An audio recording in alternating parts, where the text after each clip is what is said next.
Greetings all, and welcome to today's episode of Dave's Craft Room. I'm Dave, and in today's video, instead of making a craft or a quilt, we will be doing a trunk show where I'm going to show you all of the quilts that I have made over the last 6 years, starting with this one.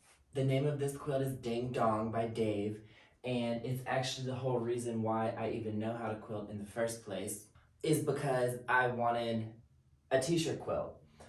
And my mom was supposed to make it, but she was too slow. So I just asked her, like, what is the next step?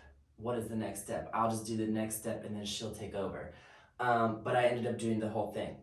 So I've done pretty much every kind of quilting you could do, because I originally tied it, but I did not like the ties, so I took them out. Then I machine quilted, but I did not like that. So I picked it out, and then I hand quilted it, which is my preferred method today. And it's very special to me just because it was the first quilt I ever made, and I know how to quilt because I made this quilt. All the t-shirts, of course, are special. Like, this is from the Philadelphia Marathon that I ran in 2010 and 11. Harrisburg Marathon, Marriage Equality for Pennsylvania. I was at the original rally. I was there when they legalized marriage in Pennsylvania. We had it before the rest of the country, which was like the year later. These are shirts from when I was a camp counselor. This was from volunteering in Thailand. This is the school I taught English at in China, and this is my Chinese name on it. The other school I taught English at in China. I wore this on a marathon, when I was running a marathon. This was from I think my second 50-mile ultra marathon. So yeah, it's very special. I also wore this shirt on my first 50-mile ultra marathon. And I remember this t-shirt from high school. This was one of my favorite t-shirts in high school. So yeah, it's a very, very important quilt for me. I'll probably never get rid of it. I love it. Next! So this one now, this is my 4K for Cancer quilt. And the backstory behind this is that in 2013, I rode my bike across the country on the 4K for Cancer charity team. We rode from here, Baltimore, and followed this path to Portland, Oregon. We went to the coast actually, and then up the coast, and then back into Portland. It's actually kind of crazy to me when I look at this quilt because I didn't know I could do this. This is the second quilt I ever made. These blue panels of fabric came from when I was in college and I didn't have any money for curtains. It was my first apartment on Jones Street. And I just bought these 2 yards of fabric from Walmart and tacked them up. And you can actually see like where the sun had faded it a little bit. I didn't know anything about sewing yet. These are the selvages right here. You can even see the selvages. I would know to cut those off now. But I remember I sat up at night in our basement at the coffee table with this panel, and I hand appliqued with a huge blanket stitch all of these states on. And then this root, of course, which is as accurate as it could be. And then these are all the signatures of my teammates that I rode with. This is the t-shirt I got, and like these are from one of the jerseys. I still have one of the other jerseys, and then the third jersey is like in a frame because everyone signed it. And this flag that was presented to us when we finished in Portland. I hand quilted it too, and this is probably the tightest quilting I've ever done. So that's pretty cool. It took me a couple of months, but I did it at the kitchen table. Next! So for our next quilt, this is a t-shirt quilt. This is my Killers quilt. Anyone that's ever met me knows that my favorite band of all time is the Killers. I'm obsessed with the Killers. So after I had left my parents' house, I was living in like such a teeny tiny little space with a roommate. I didn't have any room to quilt. So I ordered the supplies online and had it shipped to my parents' house. Then when I went home for Christmas, I used my mom's sewing machine and I made this in 1 week, and I hand quilted it as well. I love this quilt. It's the first time I ever tried machine applique, and I did not super love it. Although now that I look back, I actually do kind of dig it. Maybe I should get back into that. That December, I think the year was 2017, I went to see the Killers with my friend, my best friend Hunter, and 2 other friends, and I had the ticket printed on fabric afterwards to put on here. I still have the ticket, the actual ticket. I think it's over there. It's on the wall over here. Yep. It's on my bulletin board over there. But I had it printed on fabric, and the notice online, I had it printed on fabric as well. And then this part right here, this was a mask I used to wear in China. I mentioned before I taught English in China. Long before everyone was wearing masks, we were wearing masks in China. People are still wearing masks in China anyway because of the air pollution. That was the mask I wore. It had skulls on it, and that's like one of the Killers songs is called Bones. That's what this image is of. I love this quilt too. This is one of my other favorites. This background fabric that I found is very similar style to the Killers' 3rd album, Day and Age. This is their 1st album. Let's see, you can see it right here. This is the Day and Age album cover. So that's all. We can move on to the next quilt now. So this is the next quilt. The name of this quilt is How Can Mirrors Be Real If Our Eyes Aren't Real?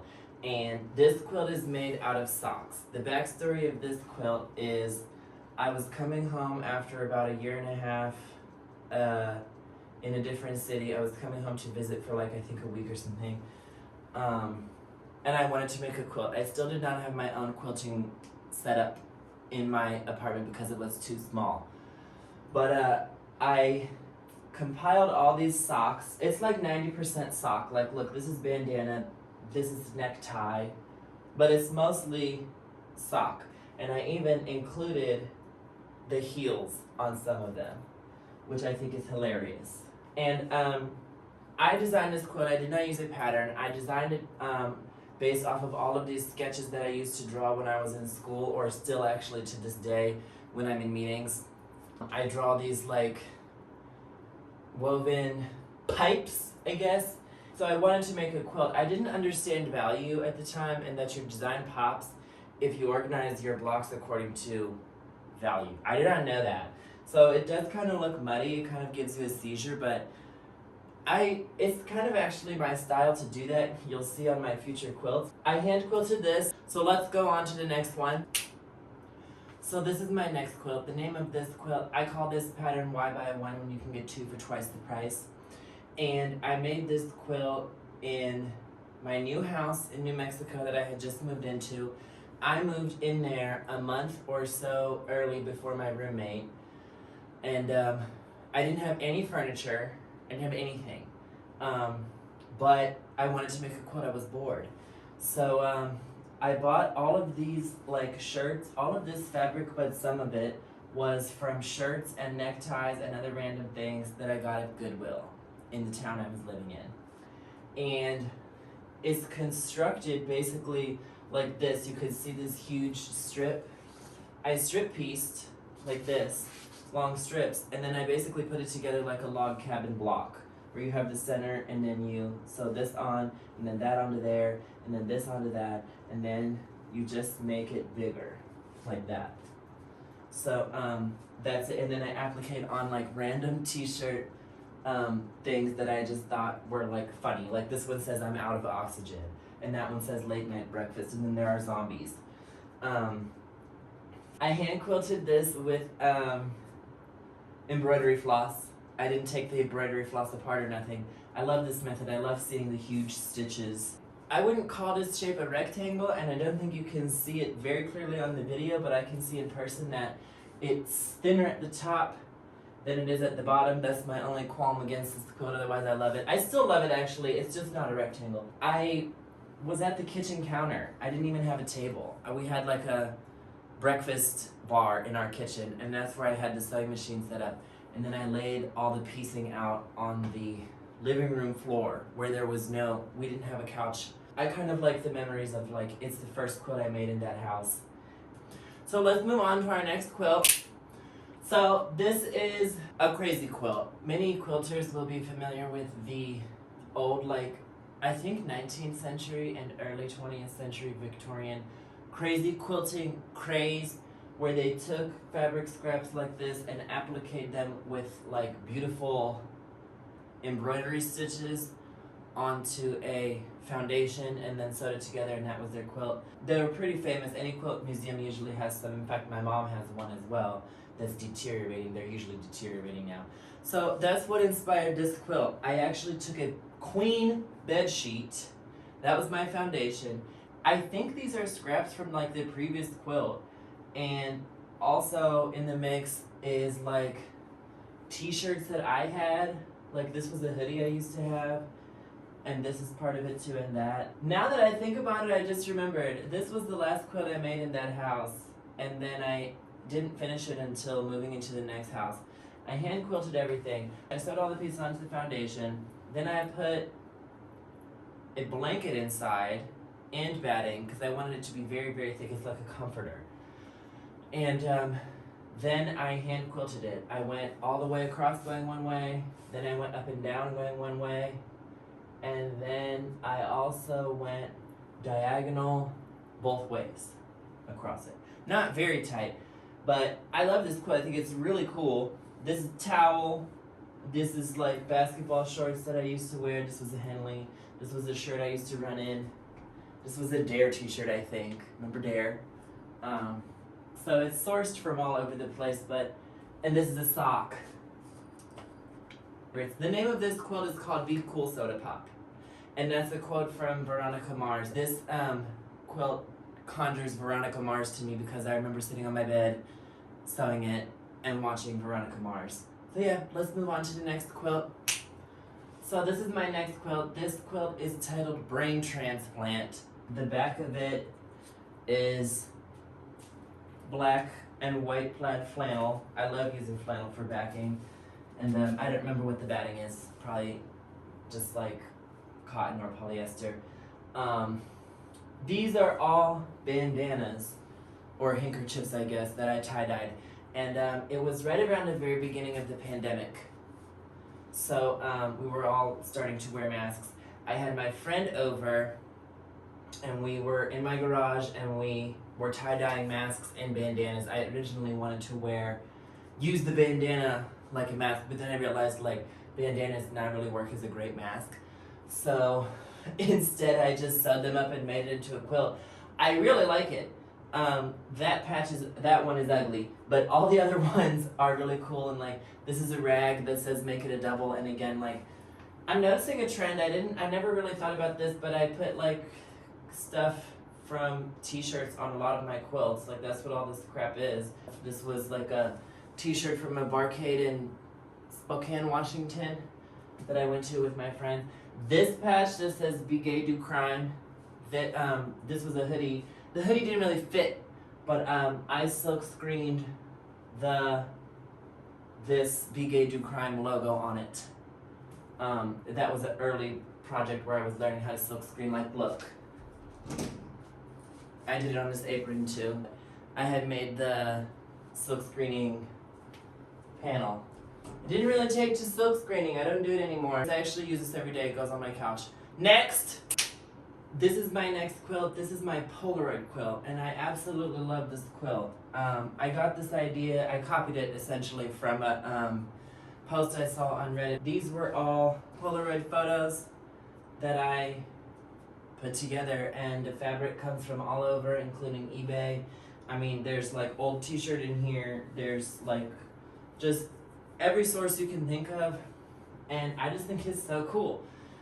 This was my first time doing foundation paper piecing, which is ridiculously fun. I found that pattern online. This is some horse fabric that my friend had gave me, the same friend I did tie-dye with, and I just really love this quilt. And then this is also an early instance of when I made an after quilt. I had to, look, it's rainbow. The rainbow is meant to mimic this rainbow here, and then there's more up here, but it's just white, and the maroon. So that was Karen Brown's idea to make an after quilt. Me and my mom both do that now. I don't have a name for this quilt. I guess it's just Polaroid quilt. It is hand quilted. Let's go on. We have 1, 2, 3, 4 more. So here we are at my next quilt. The name of this quilt is Bad Biscuits Make the Baker Go Broke, Bro. And this is my Adventure Time quilt. It's partially t-shirt, partially fabric. This is a pillowcase. And then all of these, this one, this, that, those, and that are foundation paper pieced blocks that I got from a website called, I think, Fandom and Stitches, that I'll leave below. I think they were free. And basically, this is my favorite quilt of all time because it's based off of my favorite show of all time. What you need to understand about Adventure Time is that everything that happens in the show takes place in the land of Ooo. Okay, and Ooo is Earth in like I think 1,000 years, is 3,000, in like the future. Okay, the world that this is Marcy, she's there, or here, and that's fine. Who goes on to ice king, but then taking care of Marcy, he's down to the devil, watching him, and he goes crazy against the crown. He gets everything against the power, and there are gifts, okay, the back, so Marcy, she attacks the kids, they bring too. I can't remember that, but then all this time, all this time, this been 2 days with his dad fled, got out on his dad, but anyway, it's that this is Jay and I'm going to stretch, and they did a and it's going to the Peppermint Butler is a key player, okay? There are 4 5 6 and this is all this, and then this is the Marcy, or the king in real life of Joe, Marcy, and this is what is they, but eventually, but real life like and that's what so so that's basically it. That's everything you need to understand in order to watch the show. But understand that there's like a billion episodes and you need to watch them all 5 to 10 times like I have in order to understand it on the level that I do. And I also got tattooed that tattoo, which is Marceline's base, which you can see here. This is her base. It's an axe. And it says "Everything Stays," which is the song that she sings when she finds her stuffed animal toy in the backyard overturned and faded. I made it in my old house that I lived in my studio, my garage studio. I hand quilted it on a rack. That was the first time I used a quilting rack, and I didn't really take to it. I can't say why, but I just didn't like it. I didn't use it again. The back is flannel. You know, I like to use flannel. I forget what that kind of flannel is, but black and white, like lumberjack style or whatever. So yeah. Okay, we can move on to the next quilt now. Here we are at my next quilt. This quilt is called It's Not a Quilt, It's a Mood. And I made this quilt in 2021, I think, last year. I remember I had started it, and then I was selected to go on a work trip, which was like exciting. Of course, I didn't go anywhere interesting, just somewhere in the United States. And the pandemic was on, so I couldn't really do a whole lot. But other than stay in the hotel, I just remember going there and wishing I could go home and finish this quilt. That's all I really cared about. I really loved making this quilt. There's like random blocks. And by the way, I did actually work on it in that hotel because some of these, where is it? There's right here. This is the first English paper piecing that I had ever did. I wouldn't say it was very successful. It didn't end up going in the English paper piecing quilt that I'm still working on to this day because it was not good enough, but it can go in a crazy quilt. And then there's just random blocks that I made. This is more English paper piecing, and this is, I remember I was in during the pandemic, Zoom meetings. I was in all these Zoom meetings, and I would be, here at the Zoom call, but under here I would be sewing English paper piecing. I did that a lot, probably too much. Here you can see these are Polaroids that didn't make it into the Polaroid quilt, and just everything that you could imagine, really. I love the top. I love the quilt top. I think it was a sickening way of getting rid of a lot of my scraps that didn't even touch the actual pile, but I also machine quilted it, and I just did a very random pattern that I'll show you here. I just went randomly in squiggles down and up it the whole way across, and that's exactly how I quilted it. So let's go on. We have 2 more quilts. This quilt is called E is for Evidence by Sue Grafton by Dave, and that's because I was listening to the audiobook of E is for Evidence by Sue Grafton as I made this, and that's what it conjures in my mind. It was one of the last quilts I made in my old house before I moved, and I absolutely love it. I used adding machine tape paper. Watch, I'll show you. The roll started out this big. This is a new roll, and this is how much of it I used. So like more than half the roll. And basically you just take this and you sew scraps onto it to make a strip block. It's not really a block, it's a strip. You piece them together, and then I had this blue. I love this blue. I don't think I still have any. Again, I saw a picture of like what looked like this on the internet, and I thought I want to make that. So I did, and there's like random places where I did a pattern. I just had like blue or red, and I did like every other one of that, and then just did that as long as I felt like it, and then stopped. And then this fabric here on the sides is my absolute favorite fabric of all time. It's like cheetahs on top of hot pink.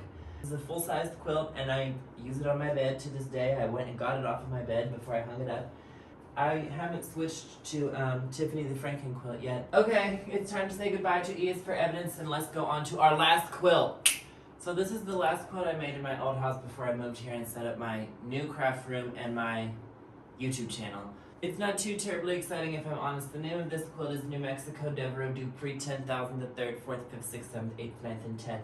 And it's basically just, I had many hundreds of 2.5-inch squares, and I sat in front of my design wall in my old workshop trying to arrange them into something spectacular, and I just couldn't land on anything, and I was moving soon, so I just sewed them together at random, and that's all it is.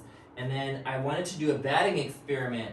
So for the batting, I used an old wool army blanket that I purchased on eBay. Matter of fact, I still have another one, just like this. This is the wool army blanket. And I don't believe in using wool batting per se. But, however, I don't believe in using wool batting, but I will recycle wool, if that makes sense, because there's something old that you can reuse. So I won't buy a new wool batting, but I will recycle an old thing. And that's what I did here. And then I hand quilted it with embroidery floss. I've mentioned that before in this video. It's one of my favorite things to do. And that's it. It's very heavy. I actually do kind of like it as like to put in the back of your car or something kind of thing. Like, it's not precious. So that's good. And I actually hang this up in my room over the windows because I don't have a curtain. Wow, nothing changes. But yeah, so that's the last quilt. Since this quilt, I have made, I have worked on my English paper piecing project, which if that video is not out yet, it will come out soon. My Hawaiian quilt, Tiffany the Franken quilt, the quilt from my first video that as of this video filming I have not finished. I plan to finish that before I put this video up.